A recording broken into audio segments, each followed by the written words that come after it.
پچھلے کچھ سالوں کے اندر ایک کردار گزرا ہے جس کو لوگ ڈبل شاہ کے نام سے جانتے ہیں۔ ڈبل شاہ کون تھا؟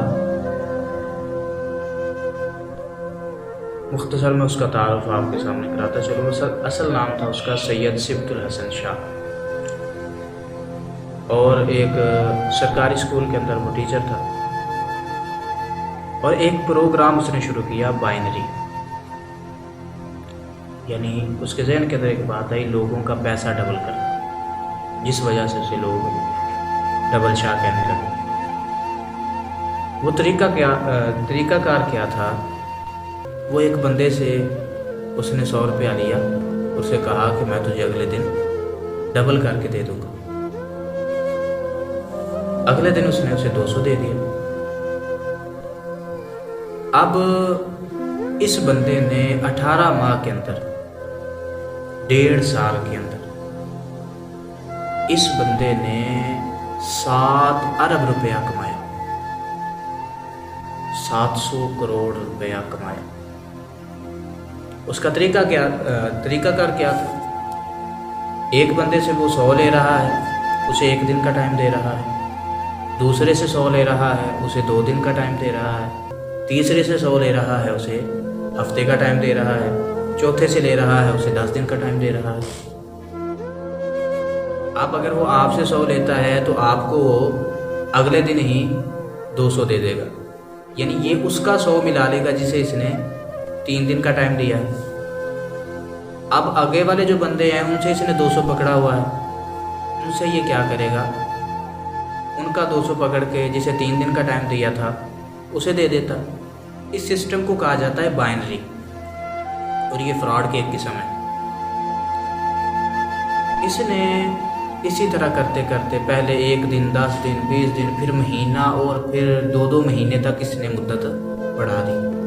اب ظاہر ہے جس بندے کا 100 بڑا تھا اس نے اگلی دفعہ 1000 دے دیا، جس کا 1000 بڑا تھا اس نے اگلی دفعہ 10,000 دے دی، جس کا 10,000 پڑا اس نے 1,00,000 دے دیا، یہاں تک کہ لوگوں نے اپنی زمینیں جائیدادیں بیچ کر بھی اسے دے دی۔ اور 1.5 سال کے اندر اس بندے نے 700 کروڑ روپیہ کمایا۔ پھر اسے پولیس نے پکڑ لیا، نیب نے پکڑا، چھاپا مارا، چلے سارا کچھ ہو کے اس کو 7 سال کی قید سنائی گئی۔ 7 سال کی قید کے بعد اس پر 3 ارب روپے جرمانہ ہوا۔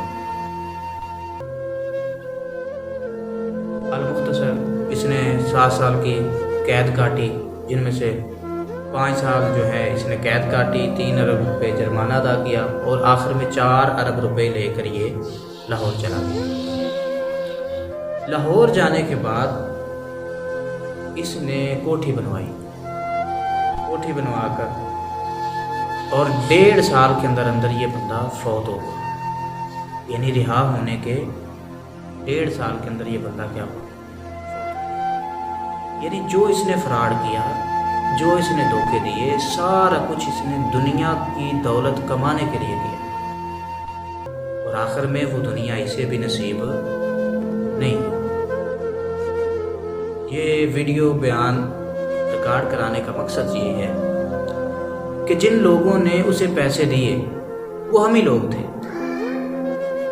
ہم میں سے کئی ایسے موجود ہیں، بلکہ میں سمجھتا ہوں اس وقت تو چند ایک ہوں گے جو دنیا سے گئے ہوں گے، باقی سارے موجود ہوں گے جنہوں نے اس کو پیسے دیے تھے۔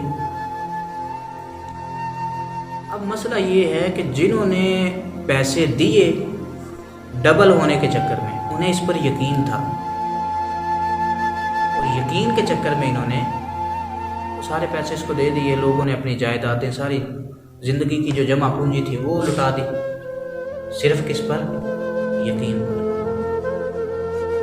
اور ابھی ماضی قریب کے اندر ایک وہ ایپ آئی تھی آئی ڈی، اس نے کئی ارب ڈالر جو ہیں وہ کمائے، اور لوگوں کے کئی پیسے جو ہیں، کئی بلکہ لاکھوں کروڑوں روپے جو تھے وہ اس کے لوگوں کے چلے گئے۔ بات کیا ہوئی؟ اس ایپ پر بھی لوگوں کا کیا تھا؟ یقین تھا کہ یہ ہمیں پیسہ ڈبل کر کے دے گی۔ ایک بندے پر یقین کہ پیسہ ڈبل کر کے دے گا تو ہم جائیدادیں تک اس کو دے دیتے ہیں۔ ایک ایپ پر یقین آ جائے تو ہم اپنے لاکھوں کروڑوں روپیہ اس پک کے اوپر لگا دیتے ہیں۔ لیکن افسوس اس بات کا ہوتا ہے کہ ایپ پر یقین ہے، بندے پر یقین ہے، لیکن جو مالک فرماتا ہے مثل الذین ينفقون اموالهم فی سبیل اللہ، کہ ان لوگوں کی مثال جو اللہ کی راہ کے اندر خرچ کرتے ہیں، کی مثال کیا ہے؟ کمثل حبۃ انبتت سبع سنابل فی کل سنبلۃ مئۃ حبۃ۔ رب فرماتا ہے جو میری راہ کے اندر 1 روپیہ خرچ کرتے ہیں ان کی مثال ایک دانے کی ہے، جس دانے کو زمین کے اندر بو دیا گیا اس سے 7 بالیاں نکلی اور ہر بالی کے اندر 100 دانے ہیں۔ یعنی اللہ فرماتا ہے میری راہ میں 1 دو گے تو میں تمہیں 700 گنا دوں گا۔ آج افسوس اس بات کا ہے، آج ہمارے مساجد، ہمارے مدارس، ہمارے دین پڑھنے والے بچے صرف قسم پرسی کا شکار اس وجہ سے ہیں، غریبی کا شکار اس وجہ سے ہیں کہ ہمارا تعاون مساجد کے ساتھ نہیں ہے۔ ہم اپنے بچوں کو مسجد کے اندر بھیجنے کے حق میں نہیں ہیں، ہم اپنے بچوں کو دین کی تعلیم سکھانے کے حق میں نہیں ہیں، حفظ کرانے کے حق میں نہیں ہیں۔ کیوں نہیں ہے؟ جن کے پاس کچھ بھی نہیں ہوگا کھانے کے لیے کہاں سے کھائیں گے؟ لیکن ہمیں یہ یقین نہیں، ہمیں یہ اللہ کی ذات پر یقین نہیں ہے کہ وہ رب جو فرما رہا ہے میری راہ کے اندر خرچ تو کرو میں تمہیں دوں گا۔ ایک بندے پر یقین ہمیں ہے تو ہم وہاں پر اپنی ساری زندگی کی جمع پونجی لوٹا دیتے ہیں، لیکن اللہ کی ذات پر اتنا یقین نہیں ہے کہ ہم مسجد کے اندر جو ہے وہ ہفتہ وار یا ماہانہ 1000 روپیہ یا 500 روپیہ ہی بھیج دیں۔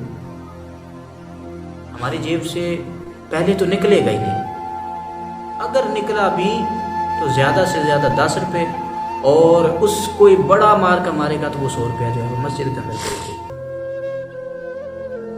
بات کیا ہے؟ یقین نہیں۔ وہ مالک فرماتا ہے جب تمہیں میری ذات پر یقین نہیں نا تو پھر جن لوگوں پر تم یقین کر رہے ہو تم اپنی ساری زندگی کی دولت ان پر لٹا کر ضائع کر دو، اور ہم وہ کر رہے ہیں۔ اس لیے خدا کے بندو میرا صرف یہی پیغام ہے کہ یقین صرف اور صرف اس ذات پر کرو